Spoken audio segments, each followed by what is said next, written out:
Video देखने के लिए मोटिवेशनल कहानियों को सब्सक्राइब, लाइक एंड शेयर कीजिए। एक गांव में सोमू नाम का एक बूढ़ा व्यक्ति रहा करता था। किसी जमाने में वह अपने गांव का मुखिया था, मगर अब गांव के लोग उसे मनहूस समझते थे। वो अपनी बूढ़ी पत्नी उर्मिला के साथ रहा करता था। आज भोजन को देखे हुए 3 दिन से ज्यादा हो गए। भूख की वजह से मेरा तो दम ही निकाला जा रहा है। क्या हमें कभी भोजन जीवन में देखने को नहीं मिलेगा? तुम अच्छी तरह से जानती हो, सारे गांव वाले मुझे मनहूस समझते हैं। मैं किसी के भी घर पर भोजन मांगने के लिए जाता हूं तो सब मुझे धक्के देकर बाहर निकाल देते हैं। मैंने खुद 3 दिन से खाना नहीं खाया। तो फिर क्या करें? जहर खाकर आत्महत्या कर लें। अफसोस की बात तो यह है कि हम दोनों के पास जहर खाने तक के लिए पैसे नहीं हैं। जब मैं गांव का मुखिया था तो मैं किसी को भी भूखे पेट नहीं देख सकता था। मैंने अपना सारा धन निर्धन लोगों की मदद करने में लगा दिया, मगर आज जब मेरा बुरा समय आया तब कोई भी मेरी मदद करने के लिए तैयार नहीं। अरे, मदद करना तो बहुत दूर की बात है, कोई मुझे 2 वक्त की रोटी देने तक को तैयार नहीं। लेकिन तुम चिंता मत करो, तुम कुछ देर यहाँ पर आराम करो, मैं कहीं ना कहीं से इंतजाम करके लाता हूँ। इतना बोलकर मुखिया गांव के नए मुखिया बाबूलाल के घर पर चला गया। बाबूलाल उस समय अपने 10 वर्षीय पुत्र के साथ खेल रहा था। दरवाजा खटखटाने की आवाज। अरे, अब इतनी रात को कौन आ गया? मैं तो मुखिया बनकर पछता रहा हूँ। तुम दरवाजे पर क्या कर रहे हो? मैं और मेरी पत्नी 3 दिन से भूखे हैं। अगर तुम्हारे घर में कुछ रोटियां पड़ी हो तो वो मुझे दे दो। देखो सोमू, तुम्हारी जगह अगर कोई और होता तो मैं उसे कुछ खाने को भोजन दे देता, मगर तुम्हारी बात अलग है। यहाँ से निकल जाओ, इससे पहले कि मैं अपने दरवाजे से तुम्हें धक्के देकर बाहर निकाल दूं। आखिर मेरी गलती क्या है? गलती है कि तुम एक मनहूस हो। तुम हमारे गांव के लिए शाप हो। मुझे तो डर है कि अगर तुम कुछ देर यहाँ और ठहरे तो कहीं मेरे घर में कोई अनहोनी ना हो जाए। तो फिर मैं क्या करूं? ना ही मुझे इस गांव में कोई काम देता है और न ही खाने को। अचानक बाबूलाल के कानों में उसके 10 वर्षीय बेटे की चीख टकराई। वह दौड़ता हुआ अंदर पहुंचा। क्या हुआ बल्लू को? पता नहीं जी, बल्लू खेल रहा था। खेलते खेलते अचानक इसका पैर फिसल गया और यह गिर गया। देखो, इसके सिर से कितना खून बह रहा है। मैं जानता था ये मनहूस सोमू हमारे लिए कोई नई मुसीबत खड़ी कर देगा। इस मनहूस के कदम जब जब मेरे घर के दरवाजे पर पड़े हैं तब तब ऐसा ही हुआ है। अब मेरा मुंह क्या देख रही हो? बल्लू को डॉक्टर के यहाँ ले जाना होगा। बाबूलाल सीधे डॉक्टर की दुकान पर पहुंच गया। क्या हुआ? इसके तो सर से बहुत खून निकल रहा है। तुम एक अपने छोटे से बच्चे का ख्याल भी नहीं रख सकते तो तुम गांव का क्या ख्याल रखोगे? अपना मुंह बंद करो डॉक्टर, और मेरे बच्चे का इलाज करो। मत भूलो कि इस गांव का मुखिया हूं मैं। भाषण देना मुझे ज्यादा शूट करता है और तुम्हें सिर्फ इलाज करना शूट करता है। इलाज करो। सोमू बाबूलाल के पीछे पीछे हॉस्पिटल पहुंच जाता है। तुम मेरे पीछे हाथ धोकर क्यों पड़ गए हो? तुम्हें अभी भी सुकून नहीं मिला? देखो, तुम्हारी वजह से मेरे बेटे का सर फट गया। अब तुम क्या चाहते हो कि मेरा भी सर फट जाए? मेरी पत्नी कुछ देर पहले बेहोश हो गई है।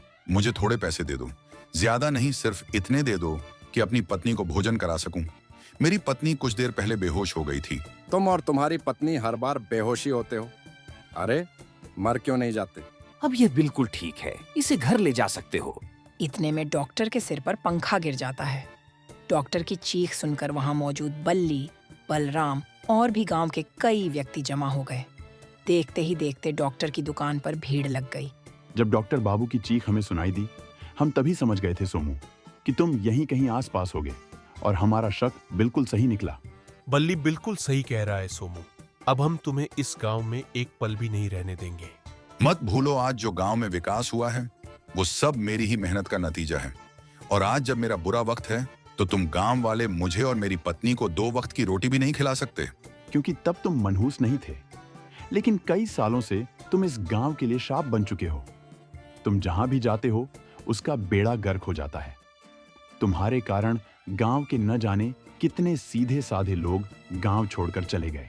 मान क्यों नहीं लेते कि तुम मनहूस हो? अपनी पत्नी को लेकर इस गांव से निकल जाओ। मुखिया जी सही कह रहे हैं सोमू।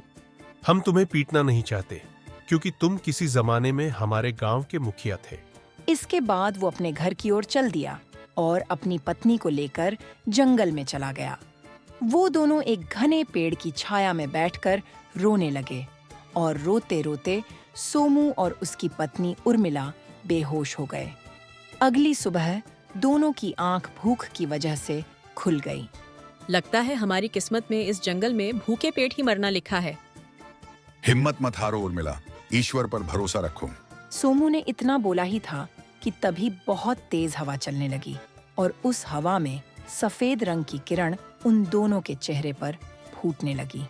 कुछ ही देर में सोमू और उसकी पत्नी उर्मिला बुढ़िया से जवान हो गए। उन दोनों को खुद में बहुत ताकत महसूस होने लगी। ये क्या हो गया? हम दोनों जवान कैसे हो गए? तभी उन दोनों के कंधों में जोर से दर्द होने लगा और कुछ ही पलों में उनके दोनों के दोनों कंधों पर बड़े बड़े पंख निकल आए। तभी उन दोनों के कानों में बाबूलाल और उसकी पत्नी की आवाज टकराई। मेरे कानों में तो गांव के मुखिया और उसकी पत्नी की चीखें टकरा रही हैं। मुझे भी ऐसा लग रहा है जैसे कि बाबूलाल मदद मांग रहा हो। लगता है बाबूलाल मुसीबत में है, हमें उनकी मदद करनी चाहिए। उसकी मदद कभी नहीं कर सकता। कल रात में उसके दरवाजे पर तुम्हारे लिए भोजन मांगने गया तो उसने मुझे कितना अपमानित किया। ऐसा नहीं कहते। मत भूलो कि तुम जब गांव के मुखिया थे तब तुम लोगों की मदद किया करते थे। शायद ये पंख हमें लोगों की मदद करने के लिए ही दिए गए हों। भला यह क्या बात हुई? एक तो कुछ सालों से वैसे भी हम दोनों गांव वालों से अपमानित हो रहे हैं, धक्के खा रहे हैं, और ऊपर से तुम बोल रही हो कि ईश्वर ने हमें ये पंख उन लोगों की मदद के लिए दिए हैं। जो भी हो, एक बार चल कर देखते हैं। तभी उसकी पत्नी के पंख बुरी तरीके से फड़फड़ाने लगे और वह पंख दोनों को उड़ाते हुए गांव की ओर ले गए। कुछ ही देर में सोमू और उर्मिला बाबूलाल की छत पर खड़े हुए थे। उन्होंने देखा कि बाबूलाल के घर में आग लगी हुई है और उसकी पत्नी कमरे में बंद है और बाबूलाल बाहर से मदद की गुहार लगा रहा था। मेरा अंदाज सही निकला, बाबूलाल की पत्नी मुसीबत में है। ये चमत्कार कैसे हो गया सोमू भैया?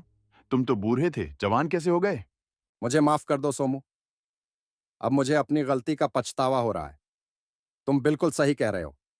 मैंने तुम्हें एक बार नहीं बल्कि पता नहीं कितनी बार अपमानित करके अपने घर के द्वार से धक्के देकर बाहर निकाला, और आज जब मेरी पत्नी आग में जल रही थी तो तुमने ही मेरी मदद की।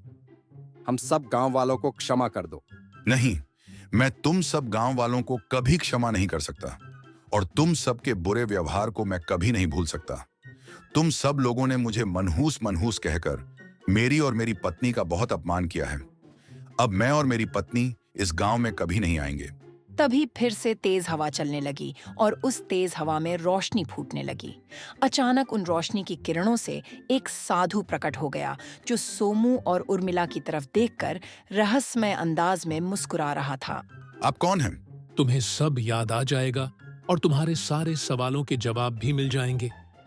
मैं जानता हूं कि तुम दोनों जवान कैसे हो गए और तुम दोनों के शरीर पर ये पंख कैसे निकल आए। तो सुनो, तुम दोनों इस गांव में रहने वाले नहीं हो। तुम दोनों इस पृथ्वी के जादुई जंगल के वासी हो, जहां पर लोग बूढ़े नहीं होते और उन सब के पंख भी होते हैं। एक दिन मैं उस जादुई जंगल में तपस्या कर रहा था।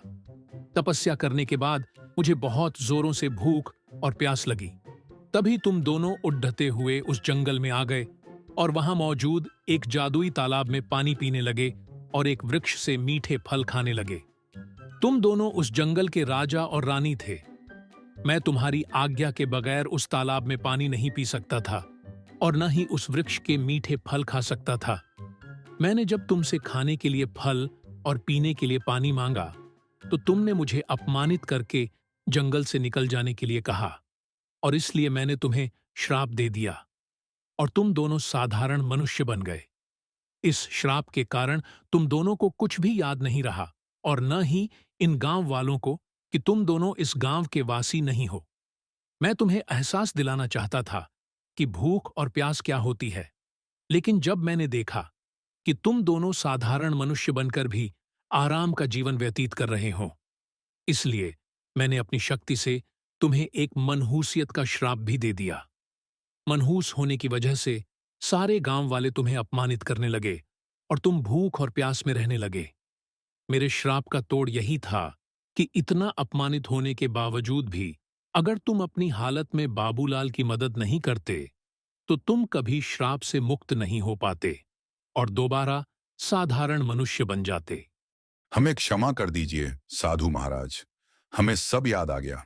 अब हम अपने जंगल में हर आने वाले साधारण मनुष्य और साधु का ख्याल रखेंगे। हमें आज्ञा दीजिए साधु महाराज, हमारे राज्य परिवार वाले हमारी प्रतीक्षा कर रहे हैं। ठीक है, अब तुम दोनों अपने घर जा सकते हो। वीडियो देखने के लिए मोटिवेशनल कहानियों को सब्सक्राइब, लाइक एंड शेयर कीजिए।